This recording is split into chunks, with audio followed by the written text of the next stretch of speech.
Salut à tous, c'est Loesk. Alors je sais pas pour vous, mais pour bénéficier d'un minimum d'informations sur un sujet, ici les surdoués, je dois avoir et me servir de beaucoup de sources. Mais ça n'a pas toujours été le cas, surtout au début. Quand j'ai voulu m'intéresser à la douance pour la première fois, comme beaucoup de monde, j'ai acheté des livres grand public.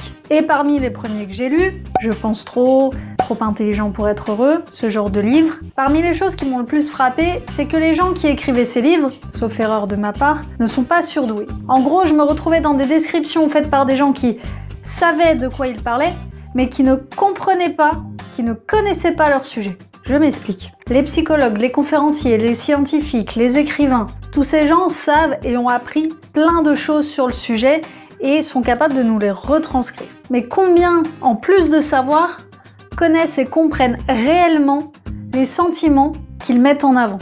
Beaucoup de livres parlaient de cette fameuse hyper-émotivité, de cette hyper-esthésie de tous les diables, de cette pensée en arborescence absolument incroyable. Ils avaient tous un avis d'experts, concordant ou non d'ailleurs, mais aucun ne m'a semblé pouvoir dire « Moi je connais les principes dont je parle personnellement, car je les vis et je les ressens aussi ». Et j'avoue que moi personnellement c'est un petit détail qui m'empêchait de faire pleinement confiance à la personne qui écrivait. Je gardais mes distances et pourtant j'ai pleuré devant certaines lignes dans lesquelles je me suis retrouvée à 100%. Ça c'est dû à un effet très connu dont on parlera dans la prochaine chronique. Et cette distinction entre les principes de savoir, connaître et comprendre me faisait dire « Mince, mais vous vous posez en expert sur des concepts que vous ne ressentez pas réellement. » Alors évidemment, et merci bien, on n'est pas non plus obligé de connaître un sujet à 100% dans son entièreté pour pouvoir en parler.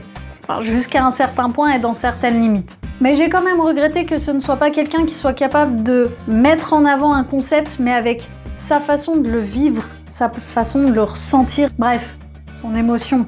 Et pourtant, je me suis retrouvée dans ces lignes comme beaucoup de monde, mais elles me paraissaient assez froides. J'aurais adoré me retrouver, mais à travers le ressenti et le vécu de quelqu'un. J'aurais adoré lire les mots de quelqu'un qui a autant un bordel dans sa tête que moi, qui est autant capable de pleurer de joie pour un rien. Genre quand il regarde des vidéos de personnes daltoniennes qui mettent des lunettes et qui voient la vie en couleur, par exemple. Ou les jolies petites vidéos d'enfants qui reçoivent un animal pour leur anniversaire et qui fondent dans l'arbre. Et bon, me jugez pas, c'est pas ma faute, je trouve ça vraiment trop mignon. J'aurais vraiment aimé pouvoir lire quelqu'un qui ressentait ces choses-là. Ou pas d'ailleurs. Quelqu'un capable de dire « je suis surdoué et pourtant je n'ai pas toutes les caractéristiques que l'on attribue aux surdoués ». Par exemple, moi je suis capable de vous parler du sujet de l'hyperémotivité. Juste une précision, je parle ici de l'hyperémotivité car ces livres en parlent. Mais à ce jour, je n'ai encore aucune étude qui affirme ou infirme un lien particulier avec les surdoués. Que ce soit clair, pour moi c'est encore une zone d'ombre actuellement. Mais je ne peux pas vous parler du fait de comprendre l'hyperesthésie, le fait d'avoir un ou plusieurs sens surdéveloppés, puisque je ne le vis juste pas. Mais rien ne m'empêchera d'aborder le sujet, de vous transmettre mon savoir, mais pas ma compréhension. Bref, j'aurais adoré de la variété et de l'émotion. Avec, quand même, la connaissance des concepts psychologiques en prime, parce que c'est quand même super important. Aujourd'hui, j'ai beaucoup plus de sources qu'avant, et je vais pouvoir vous lister quelques chaînes, blogs, sites, répondant aux attentes que moi, en tout cas, j'avais à l'époque. Si vous avez les mêmes, ça devrait vous convenir. Des surdoués qui parlent aux surdoués. Et avec justesse. Dans la même idée, si vous cherchez vraiment des infos sur la douance et les surdoués, évitez les pages Facebook. Vous y trouverez beaucoup de personnes qui savent et comprennent de quoi il s'agit, mais malheureusement encore beaucoup trop qui se contentent de prétendre savoir ou connaître sans vraiment chercher plus loin. Tout ça dans un fouillis de commentaires qui parfois se révèlent assez hargneux et fatigants.